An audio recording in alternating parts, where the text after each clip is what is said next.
先做大官。结果后来有一次同学会的时候，华老师问大家说：“同学们，你们都做大官了，你们做大事了没有？”同学们都很蛮惭愧的。好，所以那时候蔡老师他接触了一个新的方向，你们要专注于做大事。好，至于是不是做大官，这另当别论。我记得那时候在上统计课程的时候，老师就说，这个方法本身可以帮我们怎么样用科学的方法去了解我们社会问题。然后呢，不只是启蒙，不只是关怀了解，好，因为这些都是要有科学的这个基础，更重要是要有行动力。所以那个时候我们有问老师，因为老师上课风很有趣的地方在于说，他不是只有课堂中滔滔不绝，啊，因为3个小时的课程的话，老师一开口到最后结束，我们同学完全没有办法停止，啊，我们不会划手机，那时候没有手机可以划。下课以后意犹未尽，我们就陪老师回家，所以我们很多的课是在送老师回家的路上学到的。所以这样的一个种种的整个生命的中历程，在我们很年轻的研究生给我们很深的一个启发，就是你必须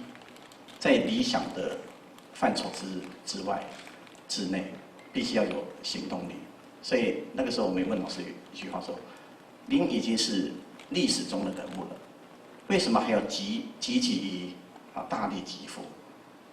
因为老师他时间管理得很好，一天到晚就邀我们去听演讲。我们说真的，那时候还是有点害怕。好，因为老师时间这么忙，怎么可能还有这么多时间听演讲呢？因为我们那时候想尽各种办法，想要就是聊天啦，然后什么爬山啊什么之类的。可是老师说，其实知识的尤其阅读跟听演讲很重要。所以那时候跟着老师去听了金耀基先生演讲、张浩先生的演讲、余英时先生演讲，还有像包括连那个文学大师夏志新先生他们的演讲，我们都亲临现场。所以这些对我们来说呢，我们很庆幸有这么好的老师在那时候引领我们。更重要的是说，这样的一个行动力本身是有一个自由主义者的胸怀，然后呢是一种民主的风范，然后是有个科学的根据。那我们也很深刻体会到说，一切的事情是我们如果没有身历那个奇境的时候，你没有办法感受那个时代的氛围的那种压力。老师那时候很平实、很平淡的，我们现在讲淡定，很宽厚的面对环境给他的压力。那他回答我们说，其实除了著书立说以外呢，我们要行动。好，所以给我们同学最大的身教就是消费者保护运动，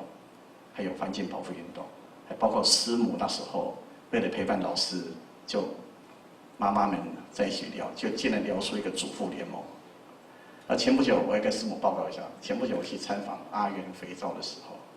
我才发现台湾之光阿元肥皂竟然是从师母的主妇联盟那边学来的。所以这一切的那种生命历程中的演化，我们每个人都在问自己一个问题：说我们将留下什么样遗产给世界的时候，蔡老师他其实作为一个第三部门之父，根本没有时间去问这个问题，因为他每天都在做这个事情。所以这一切我们有太多的感受想要跟老师表达尤其这是政府因为民间的肯定早就有了，民间的那种桂冠是天天挂在老师头上。所以老师您平常是走路然后坐公车，然后也告诉我们说，有任何的问题要到现场去从来没有任何排场。然后您也一生都力行说，你只做大事。你只做事不能说大事事无大小，然后你不做官，这样的风范其实是很明显的。所以你创办了这么多组织，然后交了这么多的朋友，带动这么多的启蒙，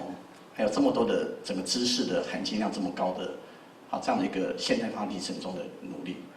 这些都是让我感受到说孟子所说的匹夫不可以夺志一切都从立志开始，然后坚毅不拔的精神，但是对世界又充满了友善，希望寻找最大公约数。这一点我在您的长公子还有您的啊，这个掌上明珠、家风家门身上都可以看出来。他们也这样的一个这样一个风范，也是把整个家庭带动得非常好。然后他们今天所展现的那种，不管从事服务业或从事律师的工作等等，都是有这样的一个宽厚传家。让我深刻感受到说，中国传统文化里面那种精髓，尤其像孔子在见到老子的时候，后来人家问孔子说：“你觉得老子是怎么样的人？”那就说老子像龙一样。老师，你在我们心目中就像龙一样。今天社会的肯定，加上政府，是我们很感谢政府的肯定，但是好像也是有点迟来的正义，是不是？40年前的米康流到今天的食安问题，老师您一定内心很感慨，大力给付，终于今天政府有这么好的一个回应，然后这么好的一个正视这个问题。那我想最后呢，老师因为是留法的学者应该老师是很熟悉文学作品，很多的作品都是老师推荐给我们的，其中有本著作是《种树的男人》。这个法国大文豪的这本书里面的话，那位种树男人他一生，他种了100万棵的树，改变了普罗旺斯地区。那对我们而言的话，100年树人，老师你就是